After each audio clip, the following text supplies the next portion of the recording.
Bismillahirrahmanirrahim. Assalamualaikum warahmatullahi wabarakatuh. Ashadu an la ilaha illallah, ashadu anna Muhammad dan Rasulullah. Allahumma sholli ala sayyidina Muhammad wa ala ali sayyidina Muhammad kama sholaita ala sayyidina Ibrahim wa ala ali sayyidina Ibrahim bil alamina innaka hamidum majid. Sebelumnya kita panjatkan dahulu doa kepada Gusti Allah ingkang Maha Agung ya. Untuk saudara-saudara kita yang telah memberikan infak dakwah sebagai bentuk sholawat dukungan atas channel dakwah ini, semoga itu semua menjadi catatan langit amal soleh bagi mereka dan keluarganya kelak.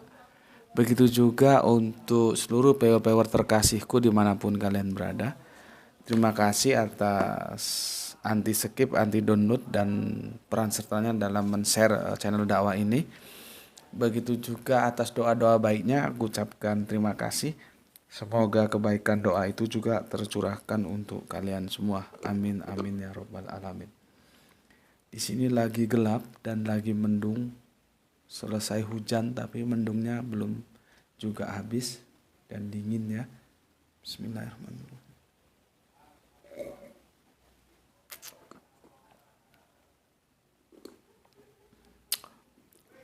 Oke, seperti janjiku kemarin, ini merupakan seri ke-6 tamat ya. Seri ke-6 dan ini tamat. Ya.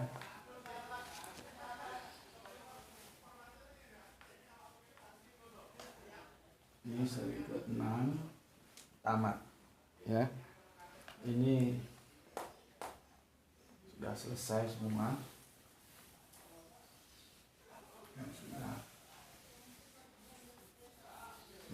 Ya. Judulnya adalah dalam syariah Islam kawin itu beda kelamin bukan beda agama. Kemudian subnya kali ini adalah kisah cinta ya. Kalau bahasa Inggris itu love story ya. Kisah cinta Zainab dan singkat aja ya, Zainab dan Abil ya. Abil, ini lengkapnya Abil As bin Rabi. Ini Zainab binti Rasulullah ya. Jadi ini kita membahas kisah cintanya ini. Nanti kalau memang cukup silahkan dilengkapi tuh ya. Kalau nggak cukup ya Abil gini aja sama Zainab.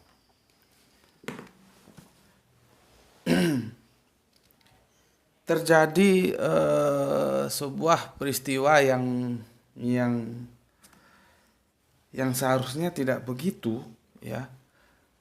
Anomali terhadap kisah cinta Zainab binti Rasulullah dan Abil As bin Rabi ya. Anomalinya di mana? Seharusnya kisah cinta ini memperkuat posisi kita dalam bergaining bahwa perkawinan beda agama itu tidak boleh dan harus ditolak.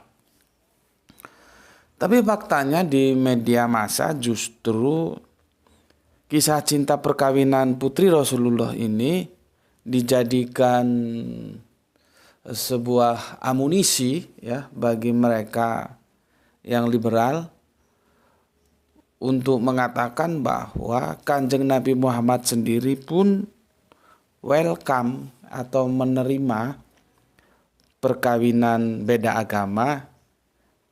Sebagai contoh bagaimana Kanjeng Nabi Muhammad menikahkan putrinya sendiri yaitu Zainab dan Abil. Gitu. Ya, jadi terjadi anomali ini. Meskipun kita tahu itu diungkap oleh seseorang yang Nggak tahu aku mau dibilang apa orang ini orang ya. Apa memang goblok, bodoh, atau memang tidak tahu. Waktu rame-rame tentang azan, dia bilang bahwa azan itu memanggil Tuhan. Kapan dia ngaji atau siapa yang ngajari dia? Kan kasihan ibu yang melahirkan dia kalau jadi goblok begitu. Ya, dia bilang azan itu memanggil Tuhan. Dia ngajinya di mana dan siapa yang ngajari begitu? Kasihan ini orang. Berikutnya dia menggunakan cerita ini ya untuk meneguhkan pendapatnya bahwa kawin beda agama itu boleh dan Kanjeng Nabi pun memberikan contoh. Seperti yang aku bilang tadi, anomali ya. Seharusnya cerita ini meneguhkan kita bahwa kawin beda agama itu tidak boleh. Ya. Aku tidak tahu ke ke apa ya aku bilang. Keadaan yang seperti itu yang disuguhkan oleh si GR ini ya. Namanya kita singkat GR gitu aja lah ya. Yang terkenal memang ada dalam barisan pluralisme ya. Apakah dia tidak tahu atau pura-pura tidak tahu, itu yang aku juga tidak tahu. Ya. Seperti tadi kalau azan itu sebetulnya panggilan untuk manusia untuk menghadap kepada Allah, bukan untuk memanggil Allah. Ya. Begitu juga cerita ini yang sesungguhnya itu seperti apa, itu dia tidak tahu atau memang pura-pura tidak tahu, aku yang juga tidak tahu. Gitu. Ya sekarang masalahnya ya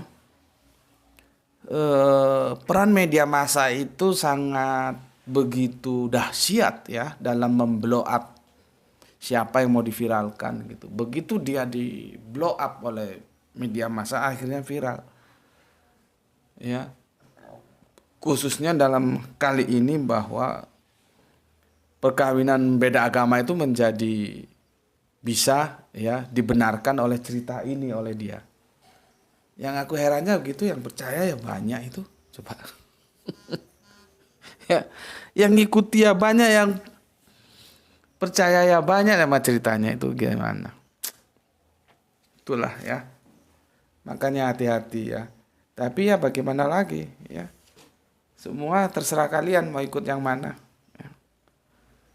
Yang betul begitu itu ya pengikutnya ada. Bismillahirrahmanirrahim.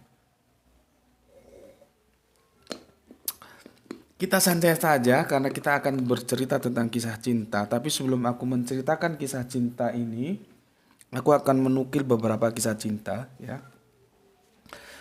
Aku pernah menonton, aku dulu suka nonton film India ya. Film India yang dulu itu berbobot bagus ya.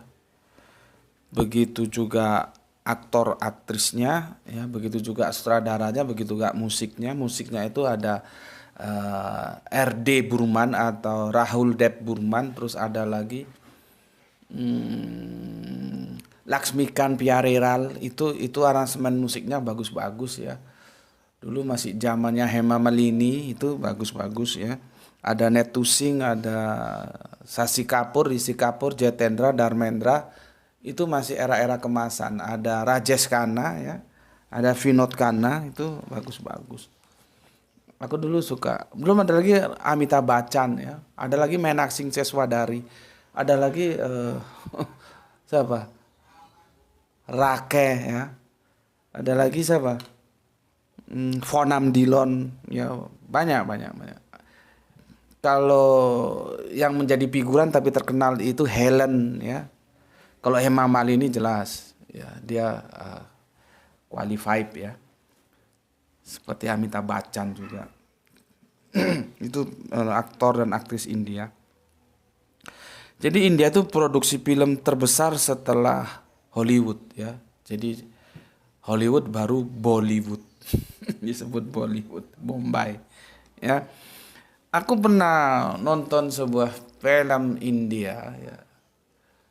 Di antaranya Sagar Kinari. Sagar Kinari itu dapat piala dari pentas perfilman dunia ya. Itu bagus sekali. Sagar Kinare itu artinya tepi pantai yang indah. Sagar Kinare ya. Terus ada lagi suatu adegan tuh begini di salah satu film ya. Aku lupa judulnya, bukan Sagar Kinare tapi ya. Itu yang perempuan itu dulu waktu masih gadis itu pacaran dengan seorang pemuda anaknya tuan tanah ya.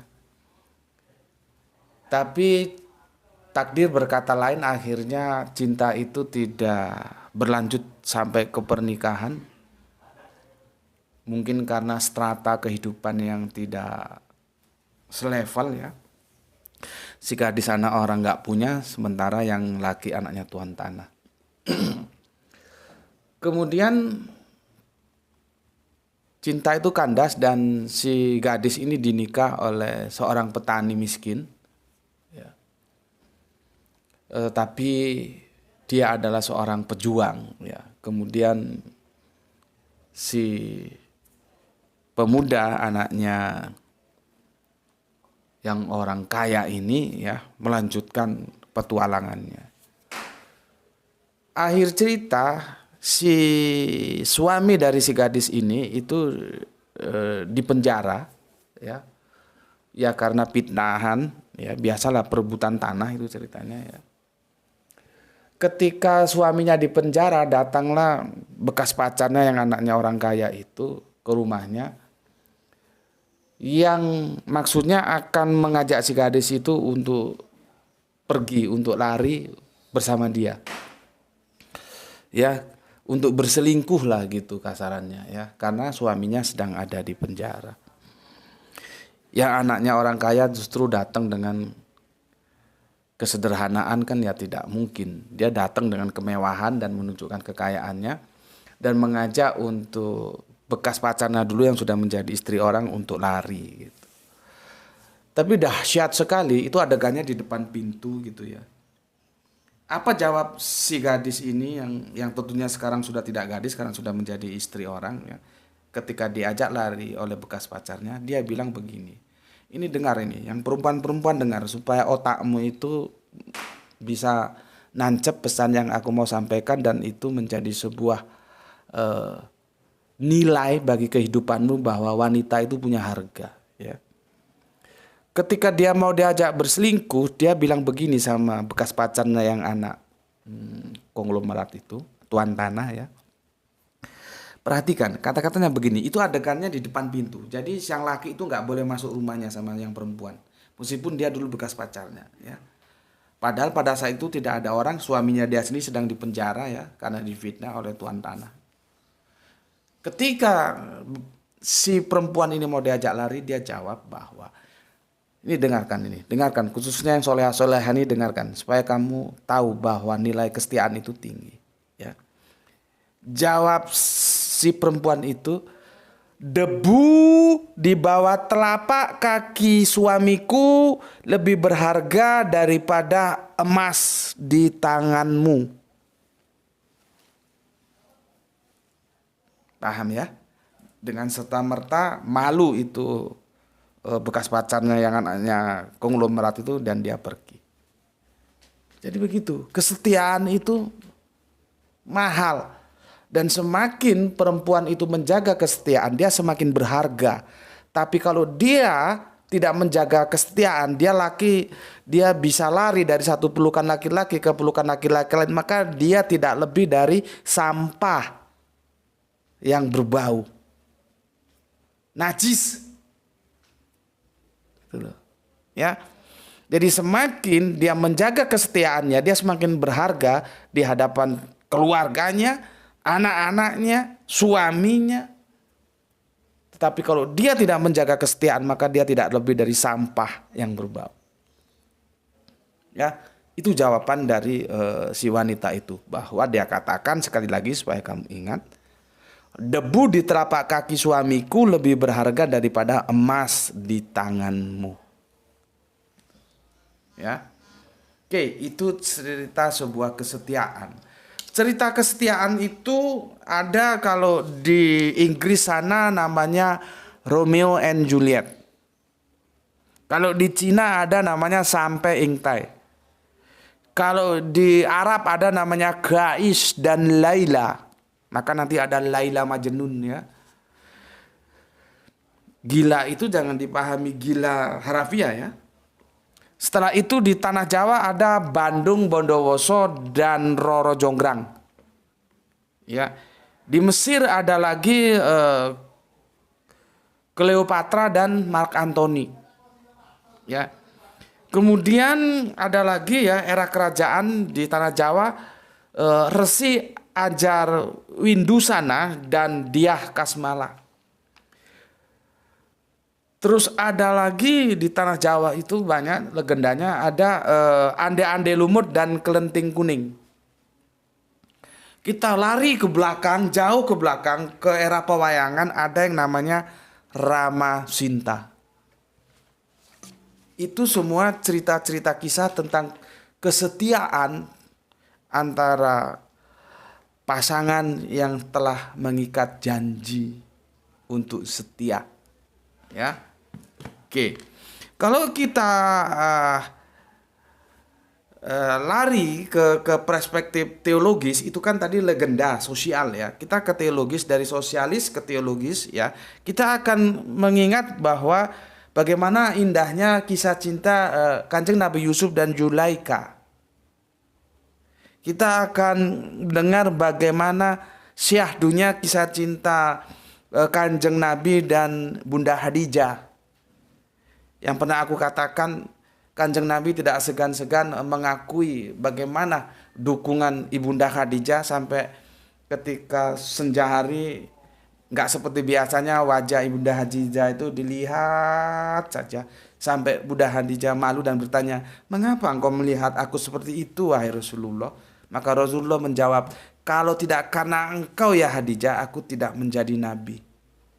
Karena begitu besarnya dukungan yang diberikan, sholawat yang diberikan terhadap perjuangan dakwah Kanjeng Nabi dalam mendakwakan Islam. Tanpa reserve Ibunda Khadijah habis-habisan mendukung. Ya. Kemudian kita akan dengar bagaimana kisah cinta antara Ibunda Fatimah dan sahabat Ali yang diam-diam mesra. Ya. Itu yang kita dengar. Seperti aku bilang kemarin, kalau kita berbicara putri Rasulullah, otak kita langsung automatically tertuju kepada Bunda Bunda Fatimah. Kita lupa ada Bunda Zainab. Zainab menjadi kalah pamor dibandingkan dengan Ibunda Fatimah. Ya. Tapi tahukah kalian bahwa kisah cinta Zainab dan Abil ini sebuah kisah cinta yang gimana ya? Aku jauh-jauh hari sebelum zaman Android aku sudah baca kisah cinta ini, tapi aku cari-cari filenya di mana juga enggak ada dalam sebuah majalah itu ya. Dan itu aku bayangkan, aduh, kalau itu sutradaranya bagus, aktornya bagus, itu bisa mengundek-undek perasaan kita, karena antara logika dan hati itu enggak jalan, enggak connect, satu ke kanan satu ke kiri. Jadi kisah cinta antara Zainab dan Abil itu sebuah kisah cinta yang benar-benar dahsyat banget. Aku tidak bacakan karena terlalu panjang, nanti kamu bisa cari sendiri ya, di googling itu kisah cintanya itu bagus ya. Jadi begini, Abil ini juga sebetulnya masih dalam satu garis keluarga dari Ibunda Khadijah ya, kalau dari garis Khuwailid kan, Khadijah binti Khuwailid ya. Jadi sebetulnya masih ada garis saudara ya. Itu dinikahkan oleh Zainab ya, putri Kanjeng Nabi dari ya, ini tentunya dari ibu Khadijah ya, ini dinikahkan. Dan mereka merupakan pasangan yang sangat serasi ya, sangat serasi. Kapan nikahnya? Nikahnya ini yang perlu dipahami. Ketika dinikahkan, Kanjeng Nabi itu belum jadi Rasul. Kanjeng Nabi masih berusia 30 tahun. Kanjeng Nabi peristiwa Gua Hiro itu 40 tahun usianya, berarti 10 tahun kemudian. Ya. Tapi ini sejarah ya, artinya bisa pas bisa enggak lah ya, bisa pas bisa enggak ya. Karena juga aku baca ini sejarahnya berbagai macam versi ya. Ada yang bilang begitu, tapi ada yang bilang sebaliknya ya. Oke. Ini dinikahkan ya, sebagai wujud cintanya seorang ibu terhadap anaknya. Ibunda Khadijah menghadiahkan kalung ya terhadap putrinya Zainab ini. Ya. Terhadap putrinya Zainab. Kemudian ya, pada waktu itu Kanjeng Nabi kan belum jadi nabi. Ya. Artinya Al-Qur'an belum diturunkan kepada kita dong. Itu yang harus dipahami dulu. Ya, begitu Al-Qur'an itu turun, tentunya itu wahyu demi wahyu turun, surat demi surat turun, ya. Dan begitu juga akhirnya turunlah itu surat Al-Mumtahanah 60-10, disuruh pisah sama Kanjeng Nabi. Ya. Dan Zainab tunduk terhadap ayahnya Kanjeng Nabi, pisah. Sementara Abil tidak mau, dia tetap bertahan kepada agama nenek moyangnya. Yang perlu diketahui di sini, peristiwa pernikahan Zainab dan Abil itu surat Al-Mumtahanah ini belum turun gitu loh. Ya. Surat Al-Mumtahanah ini belum turun. Ya. Akhirnya karena ini tidak mau masuk ke dalam Islam ya, terus Kanjeng Nabi kan hijrah itu. Ini Zainab tetap di sini, tetap di Mekah bersama ini. Ya, tetap di Mekah. Kemudian terjadi perang Badar. Ya. Terjadi perang Badar yang dibenangkan itu di Lembah Badar ya, dibenangkan oleh pasukan Islam kan. Abil ada di barisan mana? Dia di barisan kafir Quraisy, melawan pasukan yang dipimpin oleh mertuanya sendiri. Dalam peperangan itu Abil tertangkap. Dan akhirnya ditawan. Itu ya. Menjadi tawanan. Ketika ini ditawan, terus pasukan kafir Quraisy mengajukan barter. Jadi Abil mau dibarter, kan saling punya tawanan tuh. Mau dibarter, Zainab menambahkan kalung sebagai tebusannya. Kalung. Zainab ini masih di Makkah, belum ke Madinah. Kalung ya. Kalung.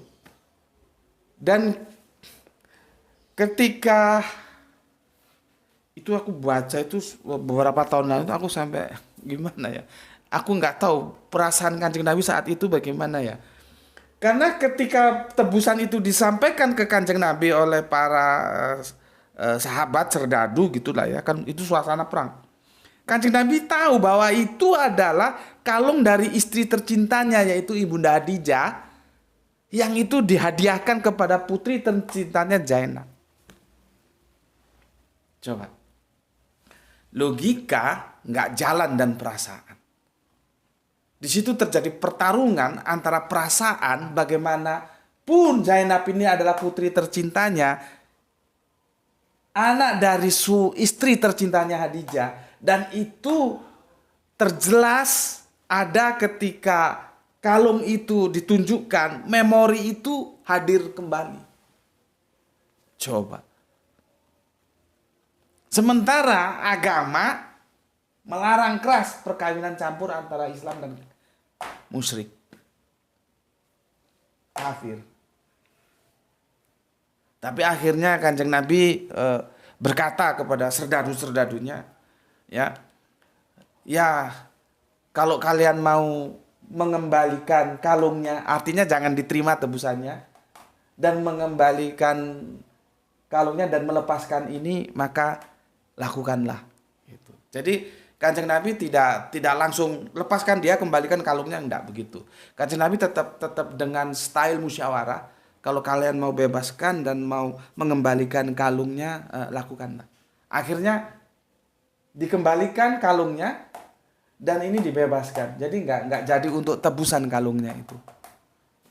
Kamu bisa bayangkan kondisi seperti itu bagaimana kamu? Sehingga kamu bisa tahu kira-kira apa yang berkecamuk dalam pikiran dan perasaan Kanjeng Nabi saat itu. Sementara dia harus meneguhkan dakwah Islam ini sebagai tugas kerasulannya, sementara dia juga harus bermain dengan perasaan keluarganya terhadap anaknya, terhadap istrinya, terhadap mantunya. Ya. Ini seharusnya memperkuat kita bahwa apapun adanya, ketika agama sudah mengatakan tidak boleh, tinggalkan. Dan memang akhirnya Zainab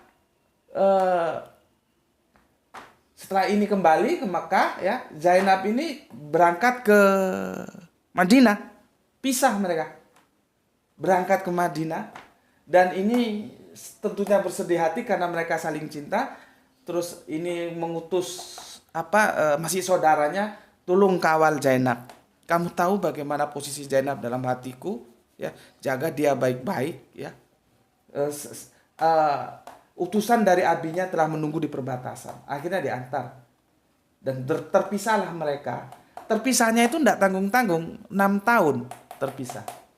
Jadi Zainab di Madinah, ini di Mekah. Ketika ini pulang dagang dari Syam, ya ini kan masih suasana perang ini, ya. Belum ada damai gitu ya. Ini dihadang oleh pasukan Islam. Dihadang dan dirampas, ya, pampasan perang, semua harta-hartanya termasuk harta yang dititipkan kepada Abil. Kemudian Abil ingat, dia kan punya katakanlah ya istrinya, ya, Zainab. Akhirnya dia lari ke Zainab dan dia minta perlindungan. Ketika pasukan Islam mau mengejar Abil, Zainab tampil, jangan, dia dalam perlindunganku. Akhirnya dia bicara dengan abinya, dengan bapaknya, dengan romonya, yaitu Kanjeng Nabi. Kanjeng Nabi bilang, beri dia tempat terbaik, tapi jangan biarkan dia menyentuhmu, karena dia haram bagimu. Coba. Kanjeng Nabi mantap kali. Beri dia tempat terbaik, artinya hormati dia, karena dia adalah bapak dari anak-anakmu. Dia juga dulu suamimu, hormati dia, tapi jangan biarkan dia menyentuhmu karena dia tidak halal bagimu. Itu loh. Ini supaya kalian tahu semua ceritanya, supaya kalau ada otak-otak kotor yang jahat mau membalikkan cerita ini terus mengatakan Kanjeng Nabi juga menikahkan anaknya dengan orang yang beda agama, itu omong kosong. Ya. Akhirnya setelah itu dikasih tawaran si Abil ini, kan itu berupa rampasan perang. Gampangnya gini, Bil, rampasan perang ini untuk kamu semua dan kamu masuk Islam. Abil bilang, betapa tidak berharganya Islamku kalau hanya karena harta. Jadi Abil tidak mau. Akhirnya Abil pulang dan hartanya dikembalikan semua, tidak ada sisanya. Setelah sampai Mekah, harta dia itu tetap utuh dan harta orang-orang yang dititipkan tuh dibagi-bagikan. Setelah itu dia ngomong, ada nggak hartanya yang belum saya kembalikan? Dia bilang, ada, dan engkau cukup sangat mulia, sangat terpercaya juga ini, ya. Nah, setelah semua hartanya dikembalikan, yang dititipin dia, ya, akhirnya dia berislam. Jadi dia tidak mau berislam hanya nanti dikirain karena harta. Enggak. Yang ditawari tadi, yang berupa pampasan perang, enggak mau. Justru hartanya itu dia bawa lagi ke Mekah dan dibagikan, yang dititipkannya pada dia, baru dia berislam. Setelah dia berislam, baru dikembalikan lagi bersama istrinya Zainab di Madinah. kisaran 2-3 tahun kemudian baru Ibunda Zainab wafat. Ini kisah cinta. Seperti itu.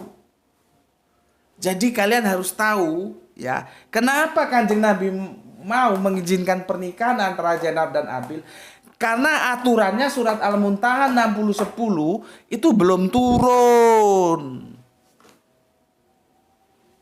Ya. Jadi bukannya Nabi itu membiarkan. Kalau Nabi membiarkan kan tubruan sama ayat ini. Ayat ini bilang kafir itu tidak halal bagi Islam, Islam tidak halal bagi kafir. Gak mungkin Kanjeng Nabi menikahkan ini. Begitu juga hadis yang aku bilang kemarin tentang bagaimana Ali mau berpoligami. Sebetulnya yang ditentang oleh Rasul itu bukan poligaminya, tapi bagaimana mungkin dua wanita dalam satu kekuasaan wanita, dua wanita dalam satu kekuasaan laki-laki, sementara yang satu adalah putri Rasulullah kekasih Allah, yang satunya putrinya musuh Allah. Masalahnya di sana. Ya, begitu juga ini, tidak mungkin. Kalau surat ini sudah turun, terus ini diindahkan kan tabrakan dengan ini. Itu loh. Ya. Bismillahirrahmanirrahim.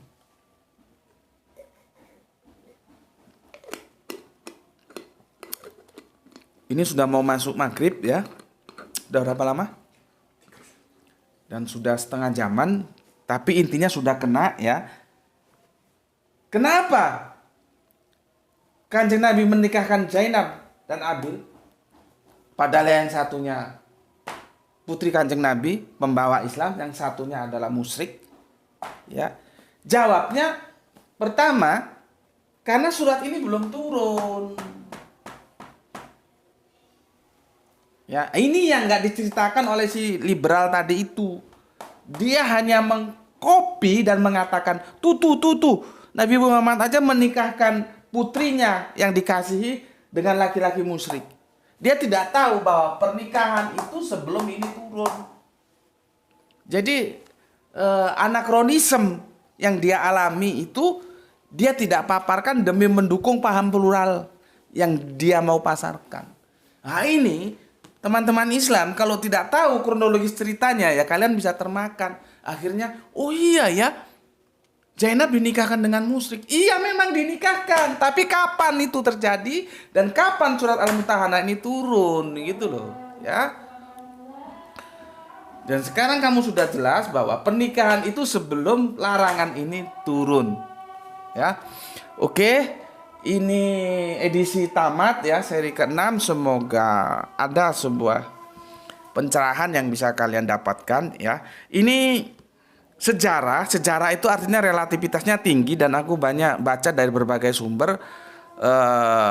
Ada kurangnya ada lebihnya ya, dimaklumilah namanya sejarah. Maksudku begini, tolong kamu juga cari informasi lain, sejarah yang lebih lagi lengkap ya tentang Zainab dan Abil, bagaimana kisah cinta mereka. Karena tujuan aku ini tentunya tidak mau mendetailkan sejarahnya ya. Yang mau aku detailkan adalah tempus delictinya, peristiwa kapan pernikahan Zainab dan Abil itu terjadi dan kapan Al-Mumtahanah 60-10 itu turun gitu ya. Dan aku sudah jelaskan pernikahan itu jauh sebelum surat Al-Mumtahanah ini turun ya. Dan kita sudah tahu bagaimana Zainab justru mempertahankan agamanya meskipun dia sangat mencintai suaminya. Ya.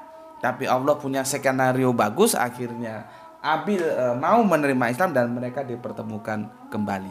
Itu dari aku dan aku ucapkan semoga kalian semua, kita semua bisa terhindar dari paham-paham pluralisme ya, yang mencampur adukkan semua agama seolah-olah semua menjadi benar. Tidak, ya, tidak begitu, ya. Oke, aku tutup. Bismillahirrahmanirrahim. Alhamdulillahirabbil alamin.